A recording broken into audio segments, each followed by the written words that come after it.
One of the most watched hip-hop relationships is still that between Jay-Z and Kanye West.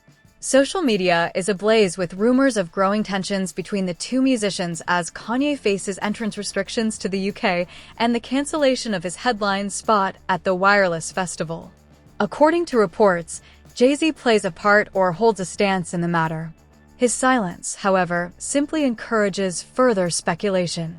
Due to his history of anti-Semitism, the UK authorities banned Ye, the hip-hop artist formerly known as Kanye West, from entering the nation on April 7, 2026.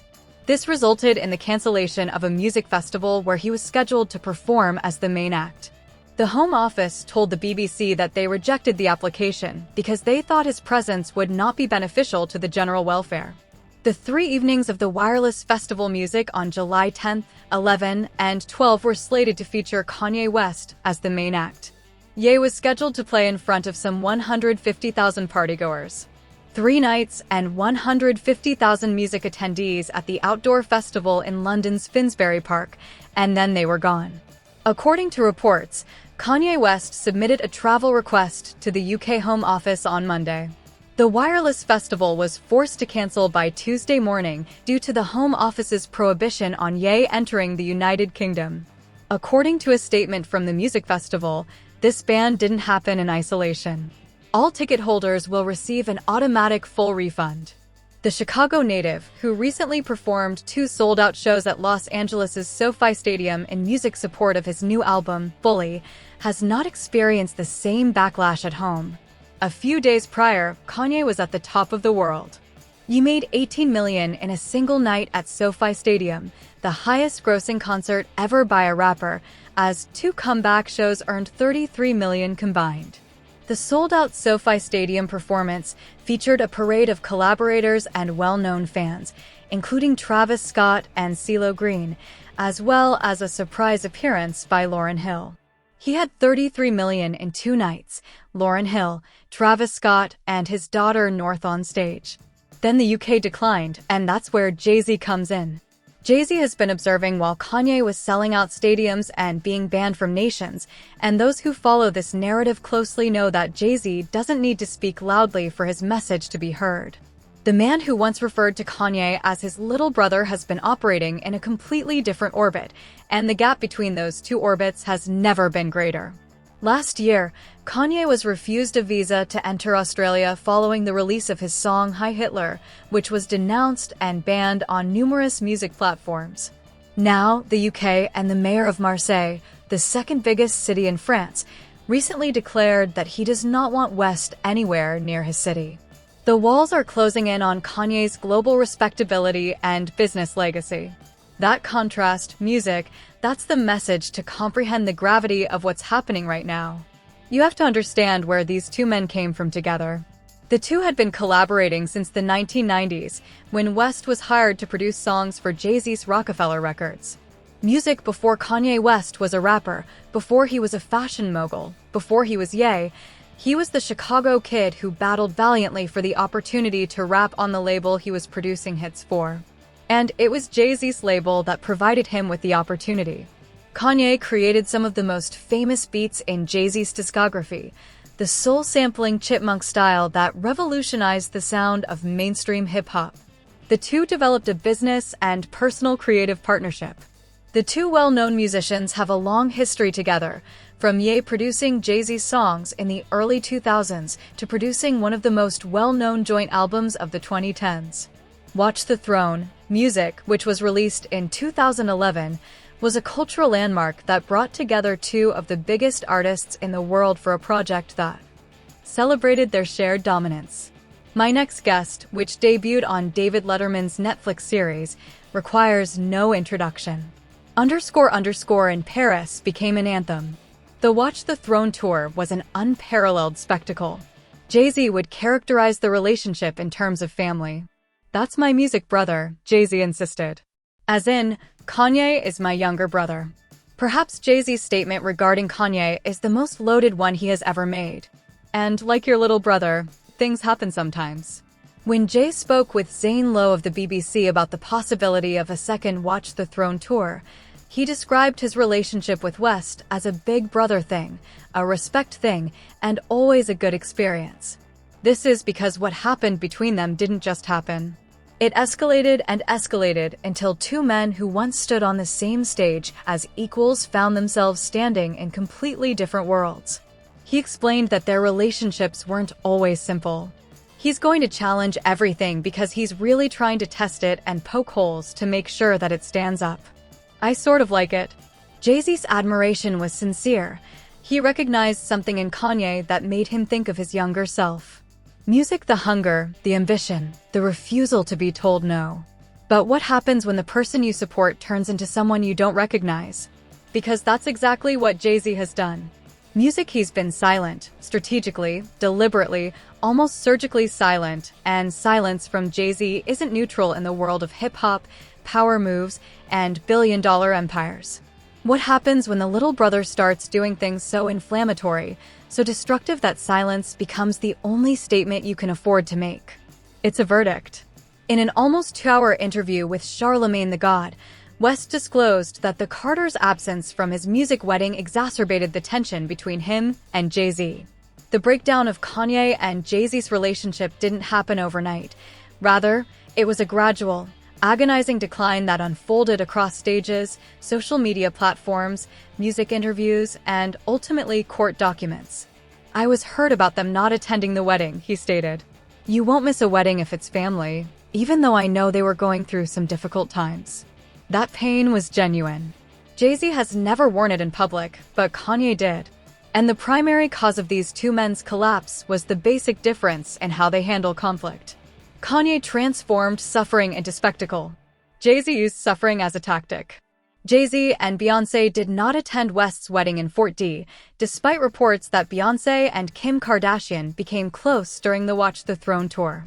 Belvedere in Florence, Italy. Rumors that West and Jay-Z were at odds were stoked by their absence. When Kanye openly voiced his complaints about Jay-Z in front of thousands of fans during his 2016 St. Pablo music tour, the situation drastically worsened. He discussed Beyoncé and Jay-Z. He mentioned that their kids didn't play together. On stage, he exposed what he saw as betrayal and abandonment.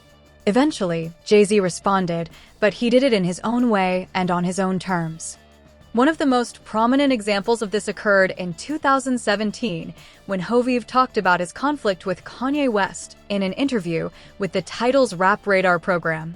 "Music, his words were measured, terrible, yet measured. This person's remarks about you on stage caused you pain. However, the fact that you are unable to include my wife and children in it truly wounded me. My younger brother is Kanye. I've been mentioned 100 times by him. Big Brother is a song he wrote.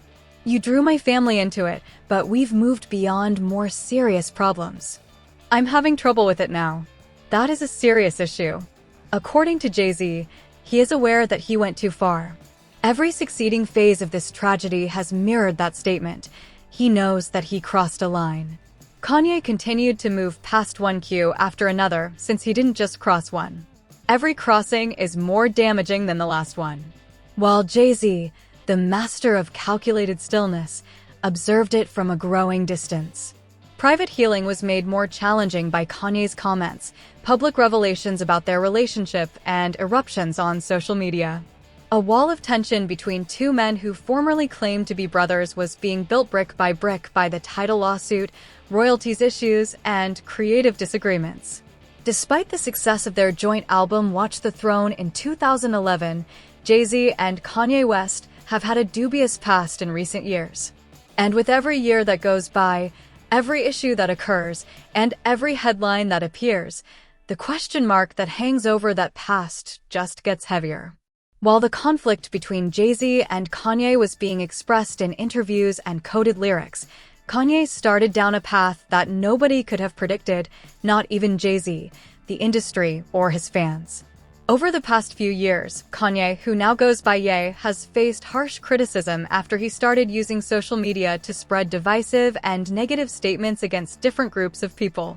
The MAGA hat was the first. After he implied that slavery was a choice in the TMZ interview, it became more intense. Then, in late 2022, anti-Semitic comments appeared on social media.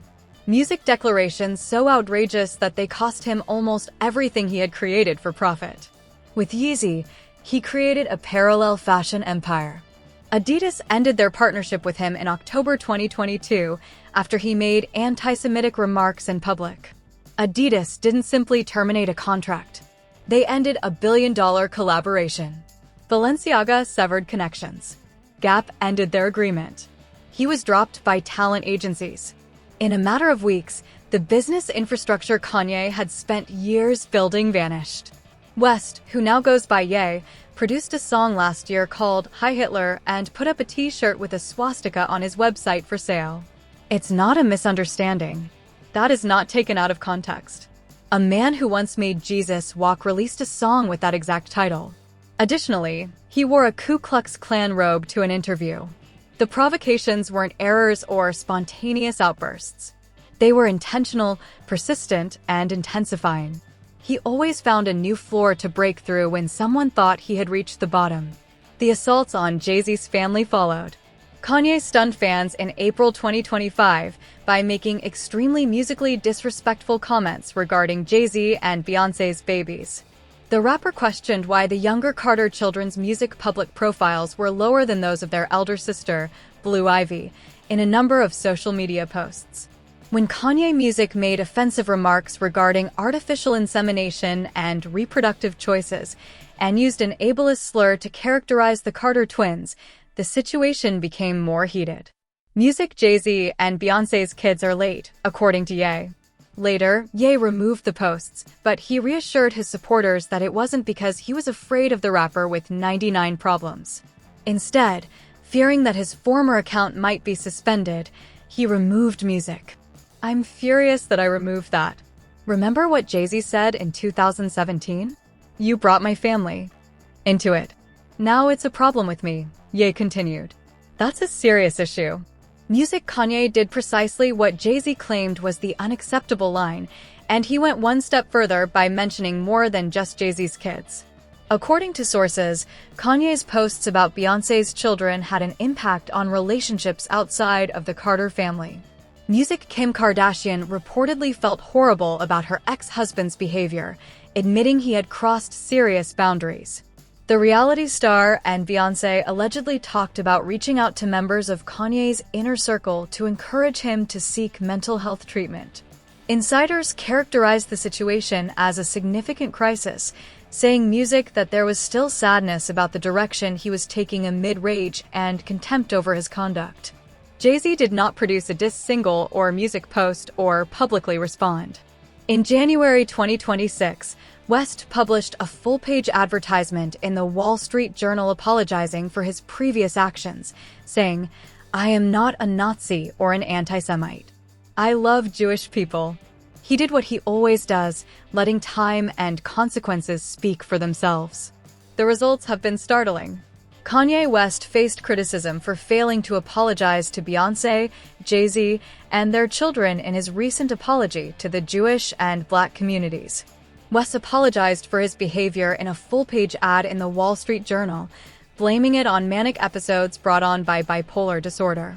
He has since claimed he was misdiagnosed with bipolar disorder and instead has autism. In April 2025, Ye made disparaging remarks about Beyoncé and Jay-Z's twins, Music Rumi and Sir Carter, which infuriated social media users.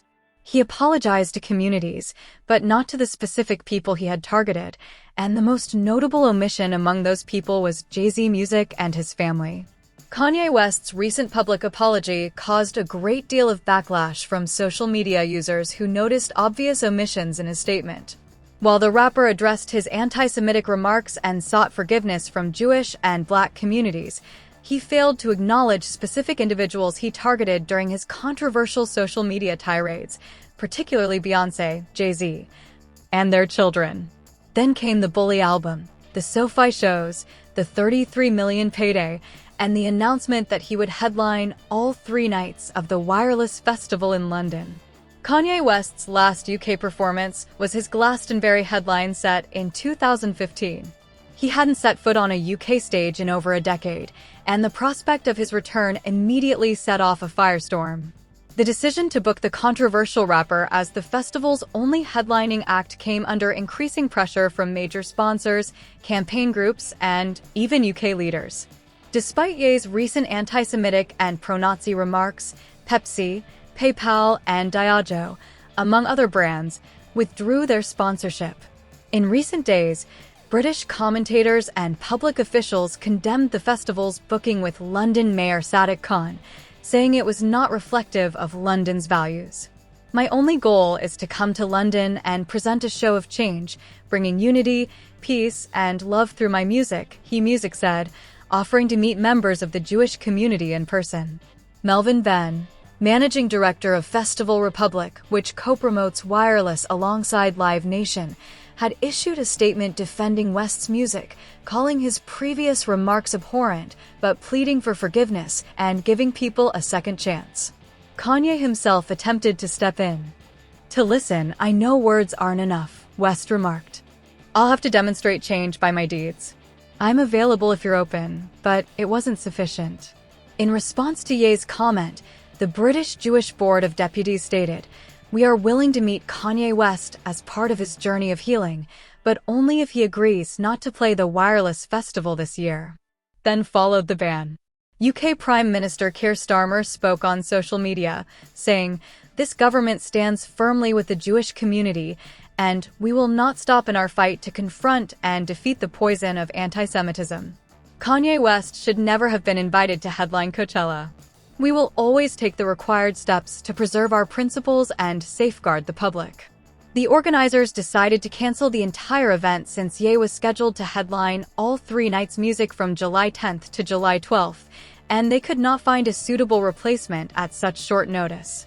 The entire festival, not just Kanye's time slot. Refunds were given to 15,000 ticket holders. Music at this point, Jay-Z's stance becomes the loudest message of all. Jay-Z is more than just Kanye's former friend and collaborator in the music industry. In many respects, Jay-Z epitomizes the establishment that Kanye has denounced. For the Super Bowl halftime concert, Jay-Z collaborated with the NFL. Jay-Z formed alliances with LVMH. Jay-Z created a brand that is accepted and honored in every government, corporate, and cultural institution on the planet. Jay took on a cautious, legacy-focused approach. Family privacy, entrepreneurship, and brand stewardship in music. Jay-Z was defending his family, developing his empire through music, and remaining silent while Kanye was releasing Hi Hitler and facing international bans. And that no dissonant tune could ever speak louder than that. Because take a look at the contrast. Jay-Z is able to enter any nation on the planet. He can be the main attraction at any celebration. He is able to sit at any table. Australia and the UK have banned Kanye's music. Recently, the mayor of Marseille declared that he does not want West anywhere close to his city. For Kanye West, the world is getting smaller, but for Jay-Z, music is getting bigger. For the past few years, one of the most contentious and unsolved issues in popular culture has been the connection between his creative legacy and his persistent public anti-Semitism. Although the UK government's decision today does not answer that question, music, it does set a clear boundary for what one nation will accept within its boundaries. Jay-Z doesn't have to message Kanye. His life is the message. The distance between their current positions serves as the message. One man is creating institutions and wealth for future generations that is protected from criticism, revered by governments, and surrounded by family. The other recently had a whole festival canceled because a nation determined that his music's presence would be detrimental to the general welfare. The issue surrounding Kanye's partial apology raises more general music questions about public accountability and whether generalizations are adequate in cases where specific people have been targeted. Opponents contend that expressing regret to large groups of people while disregarding individual victims implies a lack of awareness of the harm done or a refusal to confront those who are most directly impacted. Music Kanye's predicament highlights the difficulties public figures encounter when trying to restore their reputations as debates about what defines genuine accountability persist. The people closest to both men are aware of the harm caused by years of contentious behavior that impacts both communities and individuals. Even while Kanye's concerts continue to draw large audiences and his colleagues continue to perform alongside him, each cosign now has a distinct impact due to the unresolved consequences of his anti-Semitic comments and music provocations. Jay-Z's terrifying warning to Kanye isn't a lyric, a social media post, or a statement. It's a fact that Jay-Z has never had a door closed to him, while Kanye struggles to gain entry into nations. It's a fact that Jay-Z has never had to apologize for who he is on the international scene, whereas Kanye writes apologies in music in the Wall Street Journal that people doubt are sincere. When Jay-Z stated music in 2017, he was aware that he had gone too far. Jay-Z decided that the results of Kanye's decisions would speak for themselves, so he stopped talking after that. And those repercussions have never been more evident than they are now, with the UK music ban, the cancellation of the Wireless Festival, the refunding of 150,000 ticket holders, and the entire globe witnessing Kanye West's global career shrivel in real time. Music. The two men who once stood side by side on the Watch the Throne platform and simultaneously proclaimed themselves global kings now exist in entirely different realities. One is a warning about what happens when brilliance succumbs to its darkest tendencies. The other serves as an example of how the most lethal weapon of all is silence, music strategy, and restraint. Jay-Z didn't have to speak. He never does. And the most terrifying message of